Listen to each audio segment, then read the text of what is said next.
Eventos finais, capítulo 3. Quando sucederão estas coisas?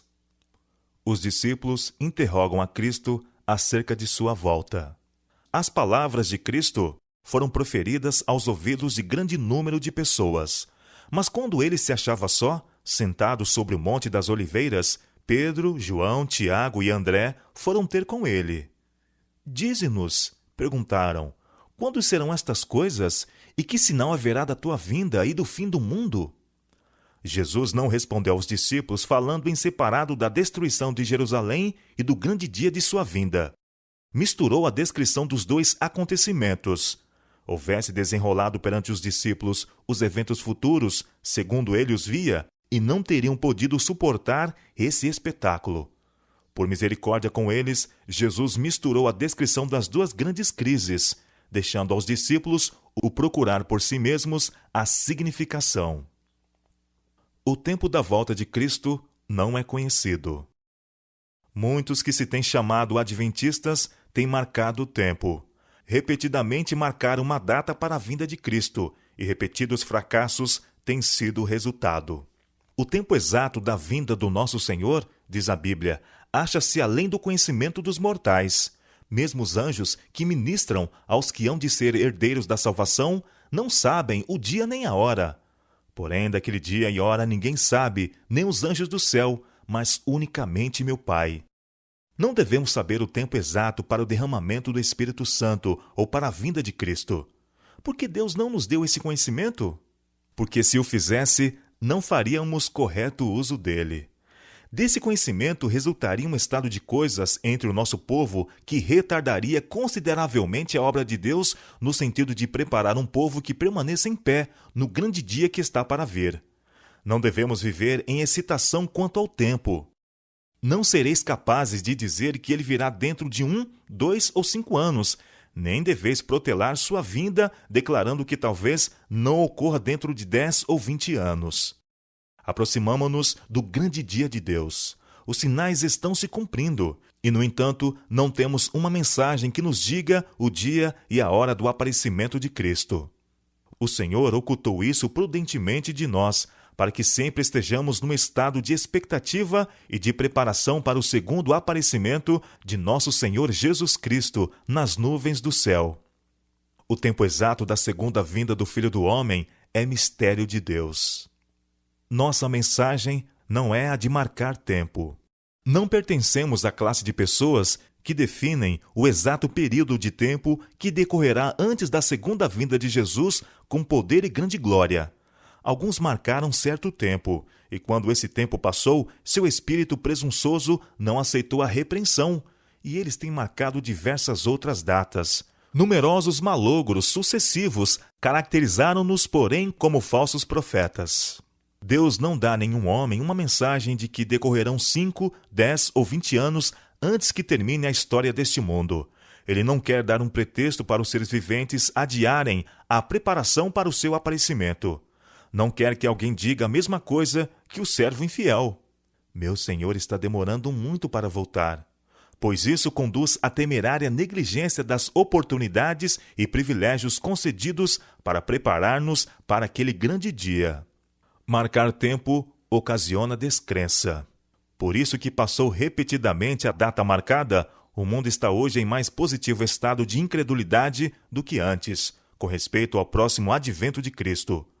Consideram com aborrecimento os fracassos dos que marcaram tempo, e por isso que os homens têm sido assim enganados, dão costas à verdade consubstanciada pela palavra de Deus, de estar às portas o fim de todas as coisas. Entendo que o irmão Daniels tem, por assim dizer, marcado o tempo, afirmando que o Senhor virá dentro de 5 anos. Pois bem, espero que não se alastre a impressão de que marcamos tempo, que não se faça tais comentários. Eles não produzem nenhum benefício.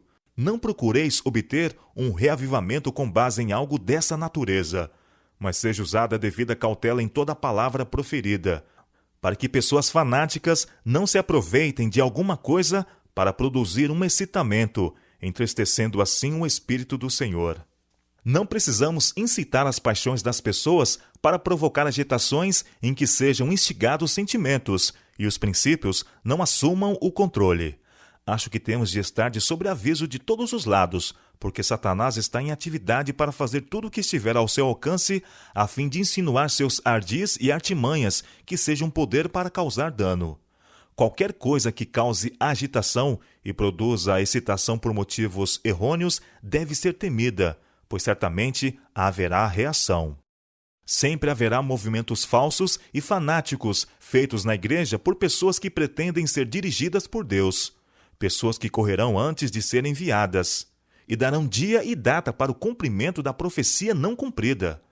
O inimigo se agrada de que assim procedam, pois seus sucessivos fracassos e direção em sentido falso causam confusão e incredulidade. Nenhuma profecia de tempo além de 1844. Declarei positivamente na reunião campal de Jackson a esses grupos fanáticos que estavam fazendo a obra do adversário das almas. Achavam-se em trevas. Eles pretendiam possuir grande iluminação quanto ao fim do tempo de graça em outubro de 1844. Declarei ali em público que o Senhor fora servido de mostrar-me que não haveria nenhum tempo definido na mensagem dada por Deus desde 1844.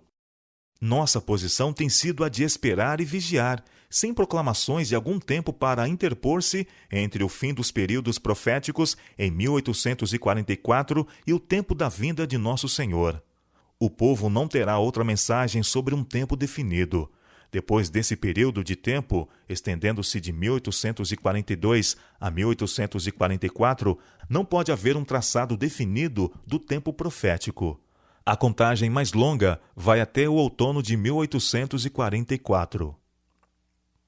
Ellen White esperava a volta de Cristo em seu tempo. Foi-me mostrado o grupo de pessoas presentes à assembleia, disse o anjo. Alguns, alimento para os vermes, alguns submetidos às 7 últimas pragas, alguns estarão vivos e permanecerão sobre a terra para serem transladados por ocasião da vinda de Jesus. O tempo é curto, por isso devemos trabalhar com diligência e redobrada energia. Nossos filhos talvez nunca ingressem na faculdade. Na realidade, não é prudente ter filhos agora. O tempo é curto, os perigos dos últimos dias estão sobre nós, e as criancinhas, em grande parte, serão levadas antes disso. Nesse século do mundo, quando as cenas da história terrestre em breve hão de terminar e estamos prestes a entrar no tempo de angústia, tal como nunca houve, quanto menor o número de casamentos realizados, tanto melhor para todos, homens e mulheres. Chegará a hora, não está muito distante, e alguns de nós, que agora cremos, estarão vivos sobre a terra, e verão confirmar-se a predição, e ouvirão a voz do arcanjo e a trombeta de Deus ecoar de montanhas, de planícies e do mar, às partes mais longínquas da terra. O tempo de prova está exatamente diante de nós, pois o alto clamor do terceiro anjo já começou na revelação da justiça de Cristo, o Redentor que perdoa os pecados. A demora explicada. A longa noite de trevas é probante, mas em misericórdia é adiada amanhã, porque se o Mestre viesse, quantos se achariam desapercebidos? Houvessem os adventistas, depois do grande desapontamento de 1844, sustido firme sua fé e seguido avante unidos, segundo a providência de Deus lhes abriu o caminho, recebendo a mensagem do terceiro anjo e no poder do Espírito Santo, proclamando-a ao mundo, haveriam visto a salvação de Deus. O Senhor teria operado poderosamente com os esforços deles. A obra haveria sido concluída, e Cristo teria vindo antes para receber seu povo, para dar-lhe o seu galardão. Não era a vontade de Deus que a vinda de Cristo houvesse sido assim retardada. Por 40 anos, a incredulidade, a murmuração e a rebelião excluíram o antigo Israel da terra de Canaã.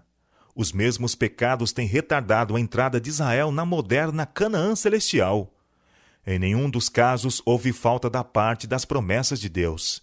É a incredulidade, a mundanidade, a falta de consagração e a contenda entre o professo povo de Deus que nos tem detido neste mundo de pecado e dor por tantos anos. Houvesse a Igreja de Cristo feito a obra que lhe era designada, como ele ordenou, o mundo inteiro haveria sido antes advertido, e o Senhor Jesus teria vindo à terra em poder e grande glória. As promessas de Deus são condicionais. Em suas mensagens aos homens, os anjos de Deus apresentam o tempo como sendo muito breve. Assim me tem sempre sido apresentado.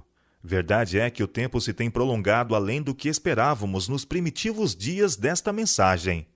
Nosso Salvador não apareceu tão breve como esperávamos. Falhou, porém, a palavra de Deus? Absolutamente. Cumpre lembrar que as promessas e as ameaças de Deus são igualmente condicionais.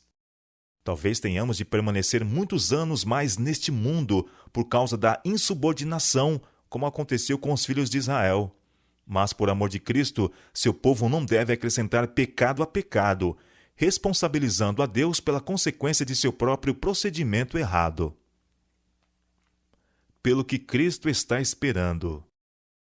Cristo aguarda com fremente desejo a manifestação de si mesmo em sua igreja. Quando o caráter e Cristo se reproduzir perfeitamente em seu povo, então virá para reclamá-los como seus. Todo cristão tem um privilégio não só de esperar a vinda de nosso Senhor Jesus Cristo, como também de apressá-la. Se todos os que professam seu nome produzissem fruto para sua glória, quão depressa não estaria o mundo todo semeado com a semente do Evangelho. Rapidamente amadureceria a última grande seara e Cristo viria recolher o precioso grão. Dando o Evangelho ao mundo, está em nosso poder apressar a volta de nosso Senhor. Não nos cabe apenas aguardar, mas apressar o dia de Deus.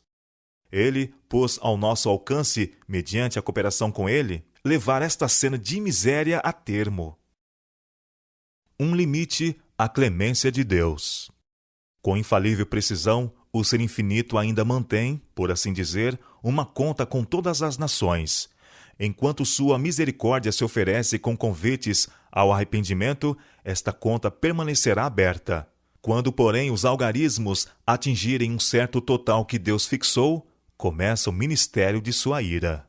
Deus mantém um registro das nações. Os números estão se avolumando contra elas nos livros do céu. E quando se houver tornado uma lei que a transgressão do primeiro dia da semana será enfrentada com punições, então sua medida estará cheia. Deus mantém uma conta com as nações. Quando chegar plenamente o tempo em que a iniquidade terá atingido o prescrito limite da misericórdia de Deus, cessará sua clemência. Quando os números acumulados nos livros de registros do céu indicarem que o total da transgressão está completo, virá a ira. Ao mesmo tempo em que a misericórdia de Deus suporta longamente o transgressor, há um limite além do qual os homens não podem ir no pecado. Quando é atingido aquele limite, os oferecimentos de misericórdia serão retirados e inicia-se o ministério do juízo. Tempo virá em que, em suas fraudes e insolências, os homens atingirão o ponto em que o Senhor não permitirá que transponham, e aprenderão que há um limite para a longanimidade de Jeová. Há um limite além do qual os juízos de Jeová não podem mais ser detidos. A transgressão quase atingiu seu limite. O tempo durará um pouco mais, até que os habitantes da terra tenham enchido a medida de sua iniquidade, e então a ira de Deus, que por tanto tempo tem estado dormitando, se despertará, e esta terra de luz beberá da taça de sua ira sem mistura. A medida da iniquidade está quase cheia, e a justiça equitativa de Deus está prestes a cair sobre os culpados. A maldade dos habitantes do mundo já quase chegou ao ponto em que Deus há de permitir ao destruidor operar com ela segundo sua vontade. A transgressão já atingiu quase seus limites. O mundo está cheio de confusão, e em breve apoderar-se-á das criaturas humanas um grande terror. O fim está muito próximo.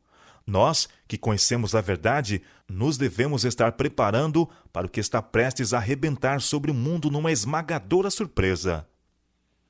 Devemos ter em mente o grande dia de Deus. Precisamos acostumar-nos a pensar e demorar-nos sobre as grandes cenas do julgamento que se acha precisamente diante de nós. E então, ao mantermos diante de nós as cenas do grande dia de Deus, em que tudo será revelado, isso influirá sobre o nosso caráter. um irmão me disse: Irmão White, acha que o Senhor virá dentro de 10 anos? Que diferença fará para o irmão se ele vier dentro de 2, 4 ou 10 anos? Ora, disse ele, penso que, em alguns aspectos, eu agiria de modo diferente do que faço agora, se soubesse que o Senhor viria dentro de 10 anos. O que o irmão faria? Perguntei. Ora, eu venderia minha propriedade, começaria a examinar a palavra de Deus, procuraria advertir as pessoas e levá-las a se prepararem para a sua vinda, e suplicaria a Deus que eu estivesse preparado para o encontro com ele. Então perguntei: se soubesse que o Senhor não viria dentro de 20 anos, viveria de maneira diferente? Ele respondeu: penso que sim. Quão egoísta era a expressão de que levaria uma vida diferente caso soubesse que o seu Senhor viria dentro de 10 anos. Pois bem, Enoque andou 300 anos com Deus. Isto é uma lição para nós, a fim de que andemos cada dia com Deus, e não estaremos seguros se não esperarmos e vigiarmos. A brevidade do tempo. Que o Senhor, de dia e de noite, não dê descanso aos que são agora descuidados e na causa e obra de Deus. O fim está próximo. Isto é o que Jesus quer que sempre mantenhamos diante de nós, a brevidade do tempo. Quando, com os remidos, estivermos em pé sobre o mar de vidro, com harpas de ouro e coroas de glória, tendo à nossa frente a imensurável eternidade, então veremos como foi curto o período de provação e espera.